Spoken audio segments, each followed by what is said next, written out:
Hey there, it's Coach I. Thank you for showing up for yourself today. This practice is about creating safety inside your body and freedom inside your mind.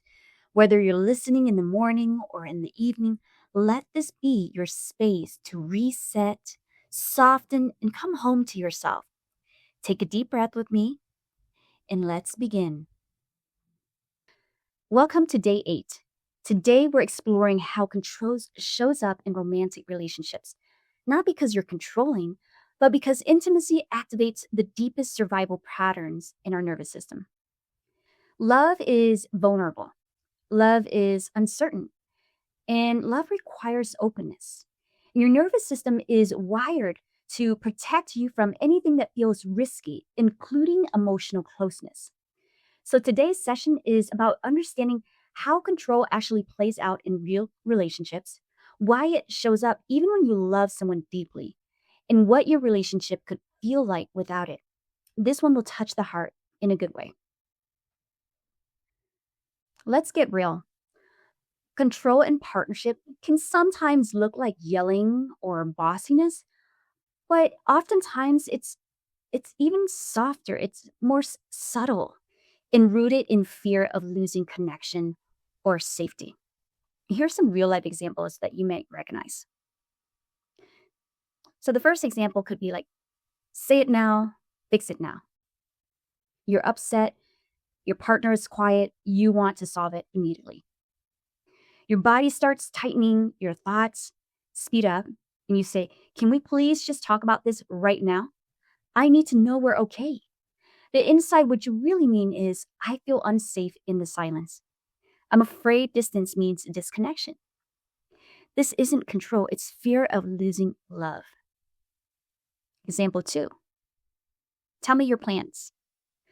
Now, your partner is spontaneous or laid back, but you like predictability. They say, I'll be home later, and your body tenses. You ask, what time? How long? What exactly are you doing? Not because you want to micromanage them, but because clarity helps your nervous system relax.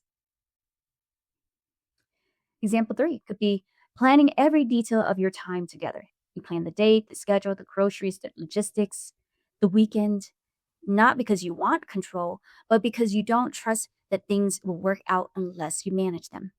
You've become the emotional project manager of the relationship. Example 4, replaying arguments in your head. You rehearse what you want to say, you analyze what they said, you predict how they'll respond. This is mental control. Your mind scanning for danger or rejection. Example 5, feeling anxious when they pull away emotionally. You sense a shift. They're quieter, distracted, tired. Your nervous system starts scanning. Did I do something wrong? Are they upset? Are they losing interest? This isn't being dramatic. This is your body remembering what emotional inconsistency felt like. So, why do romantic relationships trigger control? You see, romantic partnerships activate everything from childhood: fear of abandonment, fear of being too much, fear of disappointing someone, fear of instability, fear of emotional neglect, fear of unavailability. It could be fear of not being good enough. Intimacy makes those fears louder because the stakes feel higher. It's not that you want to control your partner, you just want to protect your heart. And the nervous system believes, if I'm in control, I won't get hurt. But here's the truth: control protects you, but it also costs you connection. Let's feel into this.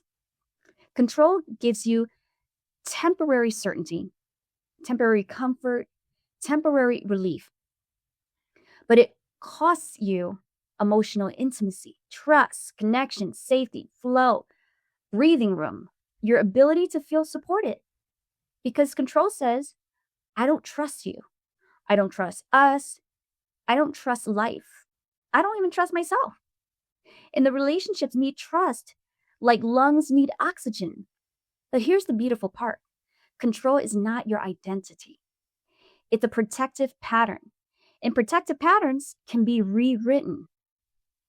So I want you to close your eyes and imagine your relationship without control.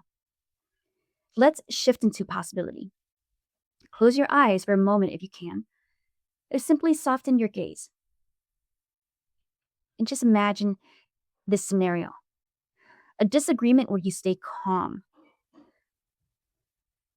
Instead of spiraling into fix it now, you take a breath. You trust the conversation will unfold. You trust your partner to return to connection. You feel grounded, safe in your body. No panic, no bracing, just calm leadership. Or this scenario too, where your partner being themselves without triggering your fear. They don't text back immediately, and instead of spiraling, you trust. You don't read into their tone. You don't assume the worst. Your nervous system stays steady. Imagine that relief. Imagine that freedom. Scenario 3, letting your partner plan something, and you actually relax into receiving. You don't double check, you don't micromanage, you don't silently worry, you just receive. Feel the softness of that. In scenario 4, you stop replaying conversations in your mind. Your mind is quiet, your heart is open, you feel safe with yourself, and that is the gift of releasing control. You learn to shift into softening. And that is not the same as powerlessness. Softening doesn't mean letting things slide, shrinking, or losing your voice. Softening means trusting the timing of conversations, letting your partner show up without pressure, communicating needs without fear, taking responsibility for your nervous system, choosing connection over control, allowing love instead of managing it.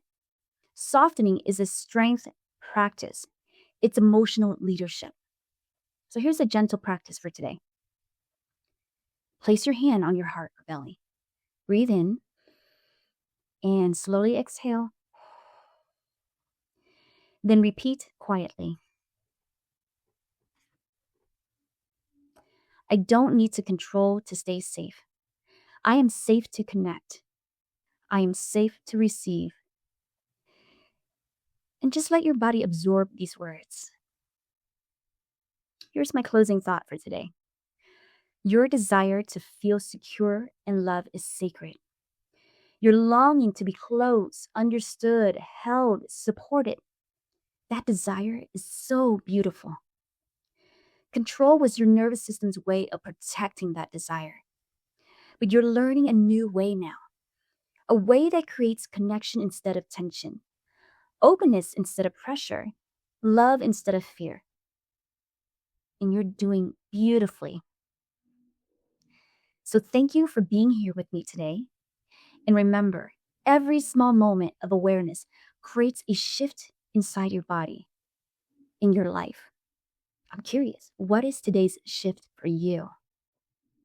And if you ever have questions or want personalized guidance, this is Coach I.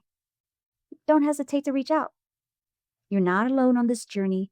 And until next time, breathe deeply.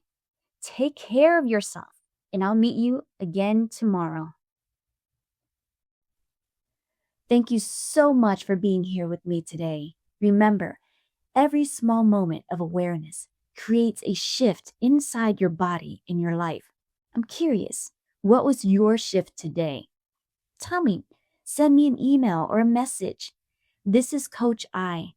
If you ever have questions or want personal coaching, don't hesitate to reach out. You're not alone on this journey.